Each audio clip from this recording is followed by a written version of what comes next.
I was good, y'all, man. So last night I decided to watch Dune Part 1, right? Because I've been hearing a lot of good things about Part 2. I heard Part 1 was a little boring, but people were saying that Part 2 was peak cinema, right? So I'm like, let me get into this Dune shit, see what this shit talking about. From what I heard, it's like space Game of Thrones. That's what Jeremy Johns said, if you watch Jeremy Johns. Another person said it's like the New Age Star Wars, kinda, you feel me? So I decided to give it a try.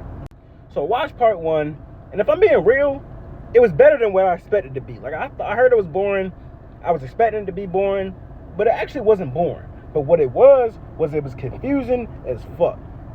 I didn't really understand half of what was going on in this movie. So for the people that's a fan of Dune, I might need y'all to really help me out. I need y'all to explain some shit to me because some of this shit I just didn't really understand. But I'm gonna go through what I do understand first, right?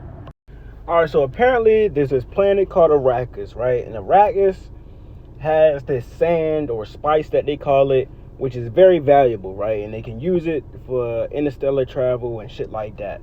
So from my understanding, there's an emperor who's in charge. Now, this is what I don't really understand. Like, what the fuck is he in charge of exactly? Is he in charge of all the planets? Is there only certain planets, certain region? Like, who is the emperor exactly in charge of? I'm assuming it's everybody. I'm assuming he's the ruler of the whole galaxy, right? So the emperor, well, you had the Harakans, some shit start with an H. You had these one group of people who was in charge of extracting the spice from this planet, right? And I guess they was, being abusive to the natives. The natives didn't want them there, something like that. Like, I'm still kind of confused on that shit. But they were no longer in charge of, getting the spice from the planet or whatever. And the emperor put House Atreides, this other group of people, in charge of getting the spice from this planet, right? And this is the main character. His name is Paul, right? His dad is the leader of House Atreides. So he's like the prince or whatever. He's the successor for House Atreides. He's next in line to be the leader of House Atreides. And he's been having these visions and he's been having these dreams where it's basically, from my understanding, he's seeing the future. And he's saying that, like, all his people are going to die and that he's eventually going to start working with the natives of that planet that they're getting the spice from, because the natives not fucking with it. Natives don't like the fact that these other people are coming to their planet and taking their resources, basically. So he's having these visions that he's eventually going to work with them, and it's hard to piece the shit together, but he's having these visions. And he was telling people, and people not really listening to him. But his mom was kind of listening to him, right? And this is where it fucked me up, because then his mom took him to some lady, and she stuck like a needle to his neck and forced him to put his hand in a box, and was just like, yeah, don't take your hand off the box or I'm gonna kill you.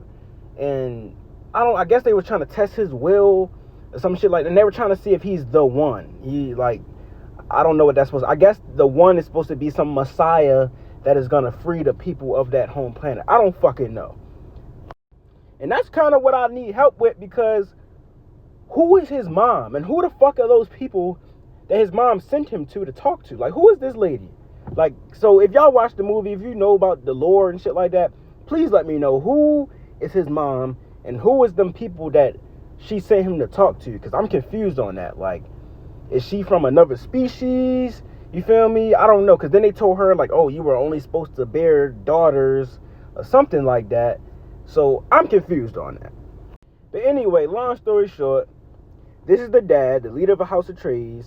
And basically, they all got betrayed by some dude who his wife was captured by the other people, the Harakans or some shit like that.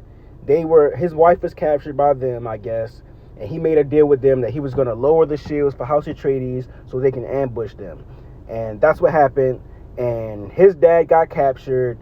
And, his whole house, all his people basically got killed except for him and his mom. When his dad got captured, dude that captured him gave him some poison. Basically, it was like, yeah, you could take the leader of the Harakans out with you. You feel me? If you bite down on it, it was like a fake tooth. You bite down on it, you're going to let off this poison. It's going to kill everybody. That's what he did, but the leader of the Harakans still survived anyway. So his dad is dead, all his people was dead, and they come to realize that it was a fucking setup by the Emperor all along. That the Emperor sent them there to die, basically. He didn't want them to really take the resources from the planet. The Emperor wanted them niggas to die. I don't know why, but that's what it, and I don't know how that's a setup. Because the only way that they died, only reason that they died, is because the one dude lowered the shields. So it's like, where did the Emperor play a part in that? Like, somebody explain that to me. Like, and why did the Emperor set them up to die? Like, I'm confused on that. So back to my boy Paul. Him and his mom are the only survivors of their house. They stuck in the middle of this planet, you know, with the sand and shit. And another thing, the dangerous thing about this planet is that these giant worms that come and attack people, and they can hear like the rhythms and shit like that of people's footsteps or some shit like that. So it's like they gotta walk a certain way, and basically they end up meeting the natives of that planet and trying to join up with them. But then one of the natives, they were against it. Him and Paul had a fight to the death. Paul had to kill him, and that was basically the end of the movie. It was a good movie. It was cool, but it's just confusing. So like I said, if you've seen this movie, and if you know about the lore, please enlighten me on some of these questions that I have.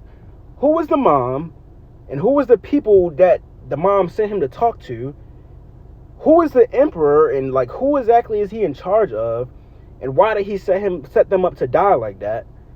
And I just need somebody to give me a good breakdown of the lore and the backstory, and like, I just need somebody to really explain everything that happened to me better. I got a good basis of what happened, but I need somebody to explain it deeper to me, because I'm a little confused. And I want to watch part 2, because I heard part 2 was great, but I want to fully understand every detail before I get into part 2. So if you like Dune, if you love Dune, you're interested in Dune, drop in the comments some knowledge, some anything that can help me out to understand what the fuck is going on in this movie, because I'm not all the way there when it comes to understanding what the fuck is going on. So yeah, y'all let me know.